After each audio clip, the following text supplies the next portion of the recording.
Falar sobre o livro, porque entendo que um livro, depois de publicado, é como um filho que sai de casa, como um pássaro que se abriu a porta da gaiola. Ou vale por si próprio, ou não adianta nada estar a perder tempo a falar sobre ele.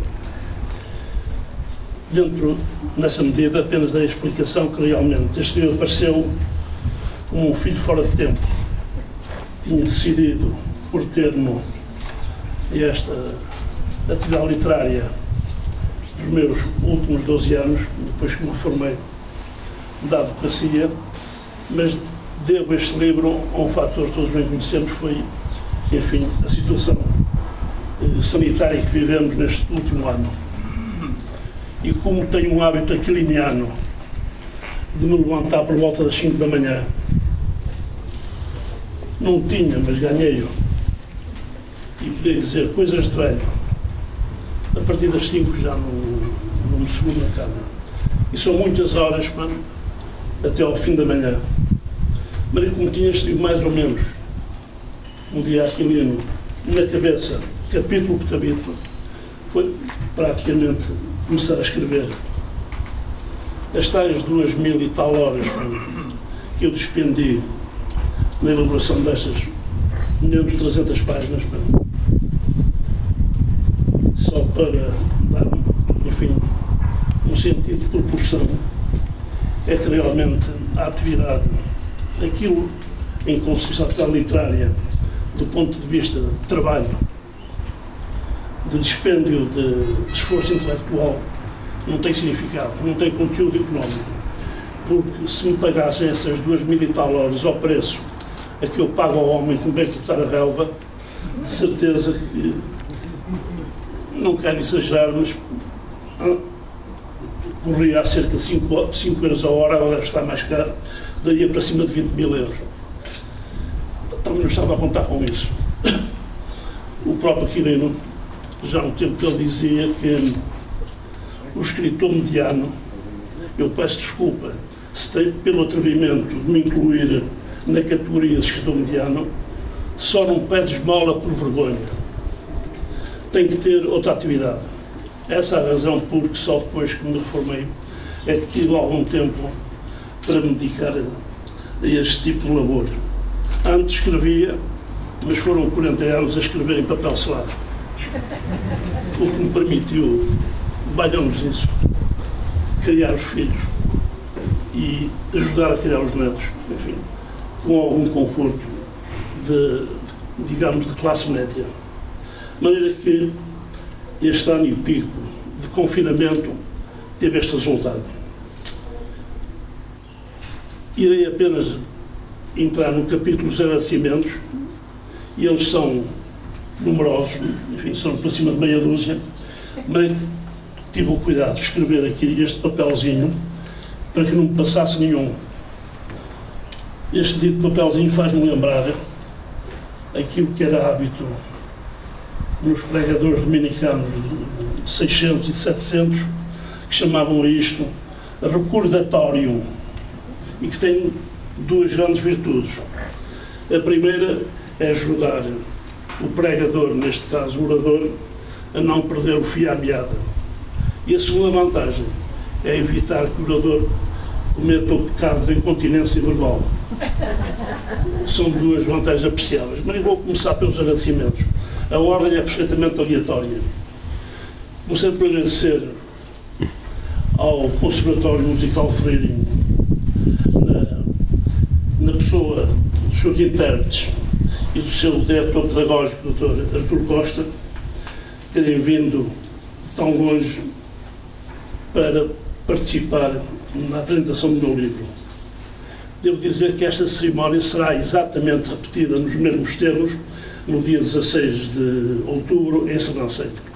E eles terão essa mesma de maneira que antecipadamente também já lhes agradeço essa futura colaboração.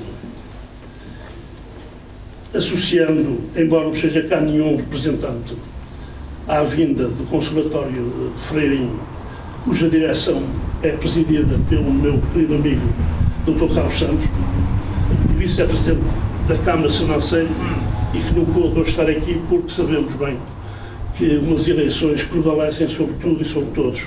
E como as eleições são na manhã 8 dias, andam envolvidos, enfim, na campanha, de maneira que, à última hora, havia um comício que, reconheço isso sem qualquer ironia, em termos, enfim, da atividade da autarquia, deve realmente prevalecer. Ele não pôde vir.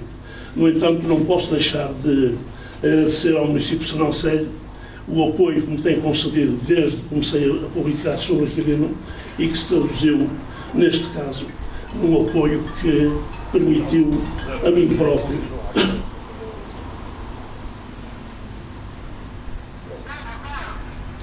fazer uma escolha. A minha editora, todos os livros aquilinianos, é uma editora de Lisboa, da qual nenhuma razão de queixa tenho, que é a Princípio Editora.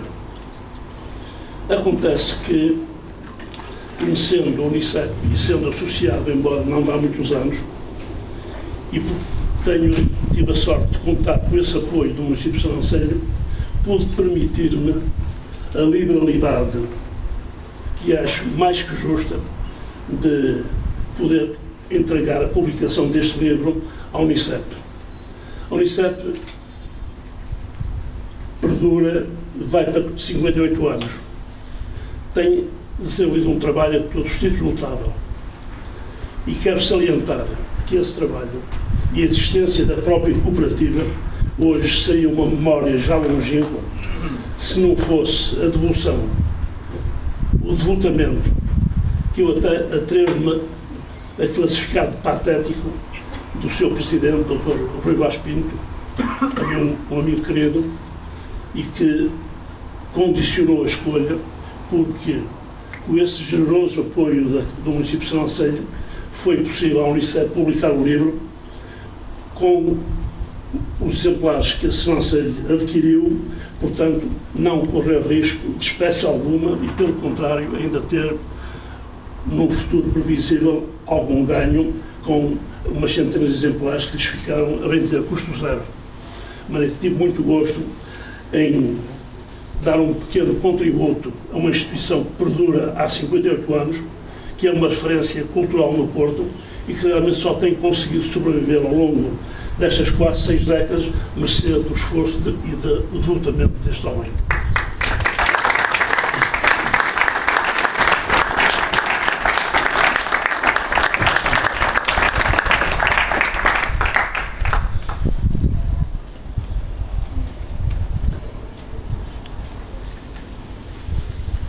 E agora chegou a vez de falar de uma pessoa que muito estimo,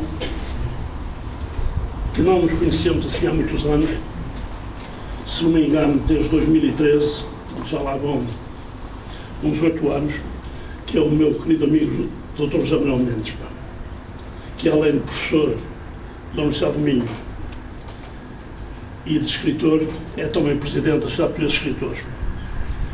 Trabalho esse que, no meu entender, lhe exige, enfim, umas qualidades excepcionais para conseguir equilíbrios entre sensibilidades muitas vezes conflituantes e que, no meu entender, ele que também é um escritor e um escritor de mérito, com provas dadas, penso que se tem prejudicado na produção da sua própria obra, mercê dessa dedicação a fazeres que não terão nada a ver, portanto, com aquilo para o qual ele, em princípio, estaria destinado, que era continuar a produzir a sua obra. Conhecemos em 2013, dada uma circunstância muito peculiar. O meu primeiro livro aquiliniano, de 2009, recebeu um prémio de Ordem dos Advogados, prémio literário de 2009, e eu fazia parte do júri, exatamente, todos os ornamentos. Outro elemento da direção da Associação Portuguesa de Escritores, mais tarde, pediu-me uma colaboração numa revista que chama-se O Escritor, com um texto sobre Aquilino Ribeiro. Tive todo o gosto em escrevê-la, era sobre Vila Nova de Paiva, sobre Malhadinhas e sobre o Juiz de Barrelas, aquelas histórias velhas que o Aquilino suscitou. E foi esse o ponto de partida para o segundo livro.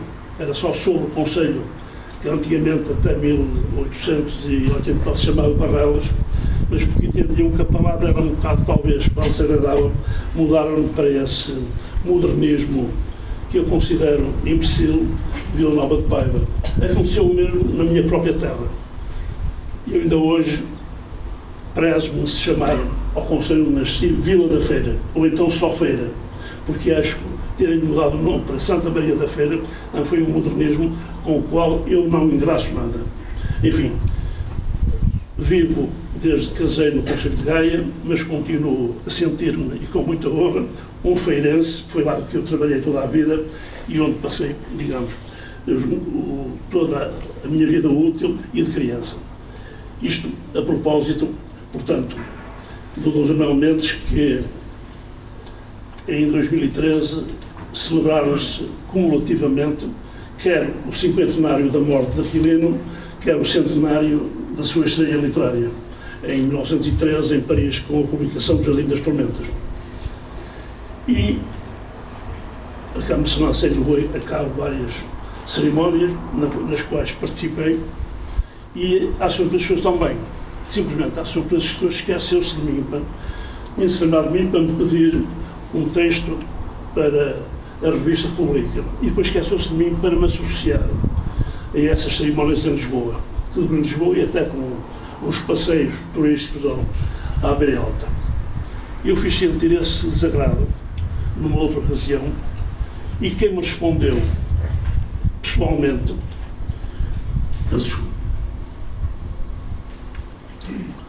foi o Dr. José Mendes, que eu não conhecia, a dizer-me: tem toda a razão, em meu nome da associação, peço-lhe que desculpe o lapso, diretamente um tipo de culpa que nem sequer estava cá, estaria até a passar um período difícil, suponho que de uma doença qualquer que o afastou das atividades correntes da associação. Não foi a culpa, mas como sou o Presidente, assumo a responsabilidade e peço desculpa, que foi uma falta grave da nossa parte.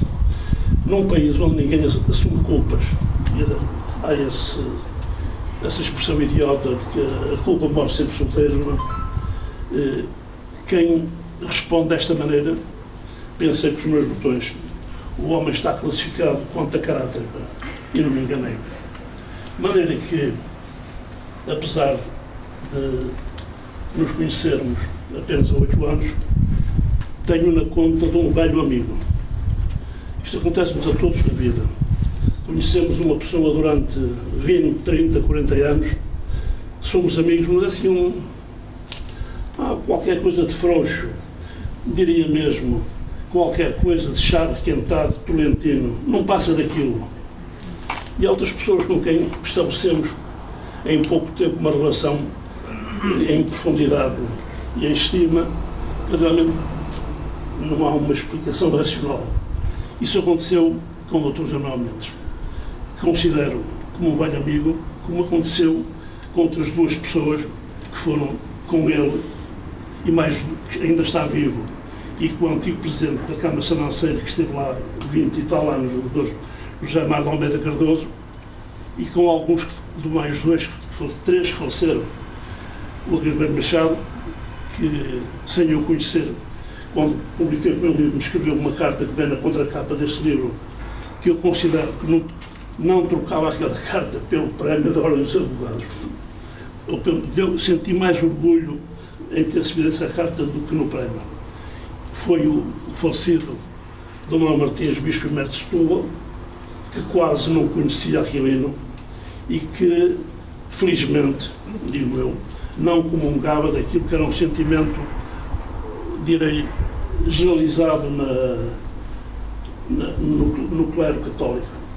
Uma certa aversão por Aquilino, ter aquilo quase como um adversário. E Dom Manuel Martins não tinha essa convicção, nem era próprio do seu espírito tolerante.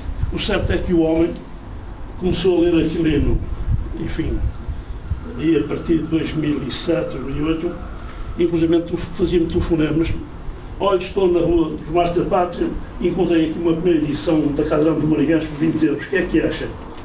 Diga lá se isto vale os 20 euros. E tratado por diretor espiritual. Você que é o meu diretor espiritual. Só, Sr. Bispo, eu nem a mim próprio me sei dirigir, quanto mais a uma pessoa. Isto veio, enfim, em pedra de conversa.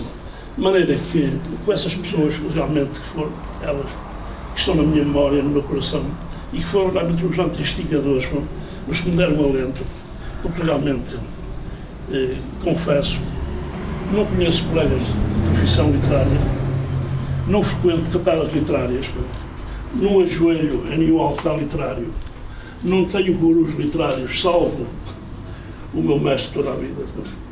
De maneira que só tenho pena de não poder dizer, como aqui me disse, não passo de um franco atirador, mas inteiriço como um bárbaro. E é nessa condição que eu me reclamo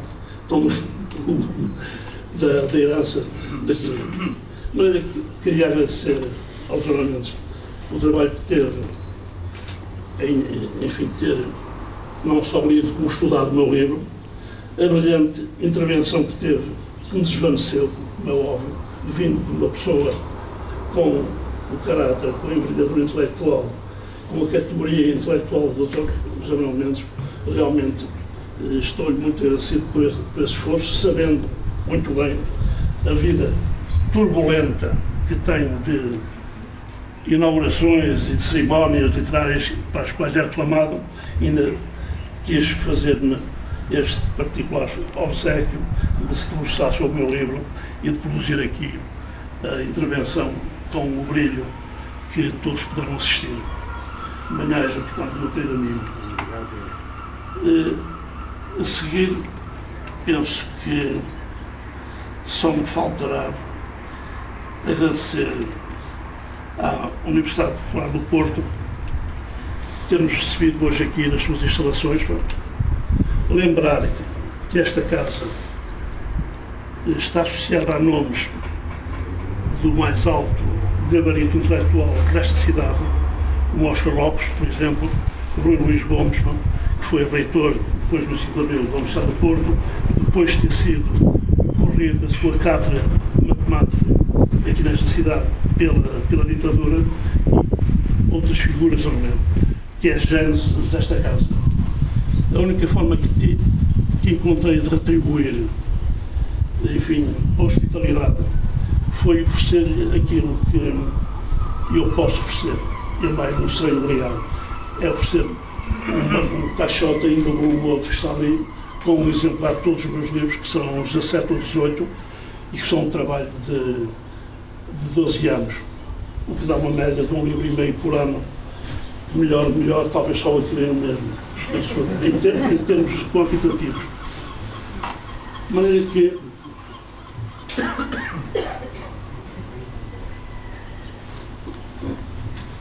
esgotados os agradecimentos, ponho apenas duas considerações finais breves.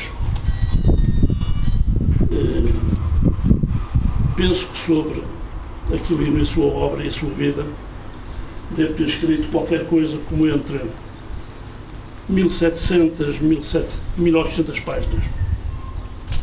Já tive a fazer uma contabilidade aproximada. Creio que ninguém se aproxima, não digo em quantidade, mas foi realmente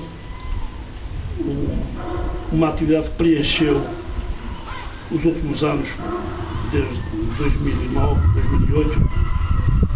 Pergunto-me que significado é que terá hoje, no mundo em que vivemos, um escritor como Aquilino Ribeiro, que na sua época, ao longo de cerca de 70 obras, deixou, enfim, um retrato, mais do que um retrato, um estudo exaustivo do patos, do ethos de um povo.